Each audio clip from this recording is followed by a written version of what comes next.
Tradingni endi boshlayotganlar va bozorda yangi savdo qilayotganlar ko'pincha bitta xato qilishadi. U qanday xato? Bu xato take profit va stop lossdan to'g'ri foydalana olmaslik yokida umuman foydalanmaslik. Misol tariqasida trend yo'nalishini o'zgartirmoqda. Bizda ikkilik tublik formatsiyamiz shakllandi va mana bu yerda bitimga kiriladi va stop loss aynan mana shu joyga qo'yiladi va birga bir соотношениеda take profit qo'yiladi.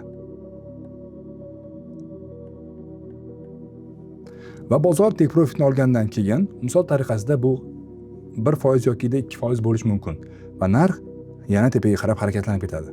Ya'ni endi boshlayotgan treyderlar take profit va stop loss nima ekanligini yaxshi bilishadi, lekin ba'zi hollarda ulardan foydalanishmaydi yoki emotsiya bilan noto'g'ri qaror qabul qiladi yokida quyidagi holat bo'lishi mumkin. Misol uchun aytaylik, narx mana shu joyga keldi va shu yerda sell pozitsiyaga bitim ochildi. Stop loss ham take profit ham qo'yiladi.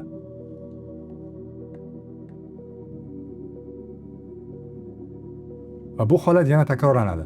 Take profit bor, stop loss ham bor. Narx ham take profitni urib, pastga qarab harakatlanib ketdi. Ya'ni ko'proq foyda qilsa bo'ladi, afsus tug'iladi. 3-martasida nima bo'ladi? Bekor take profit qo'yapman, bitimim ochiq tursa ko'proq foyda qilar ekanman degan tushuncha uyg'onadi. Va bu safar bozorda take profit qo'yilmaydi.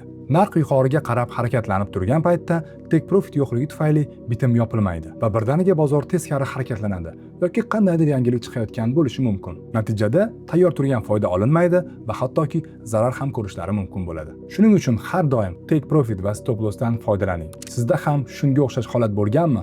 Kommentariyada fikringizni yozib qoldiring.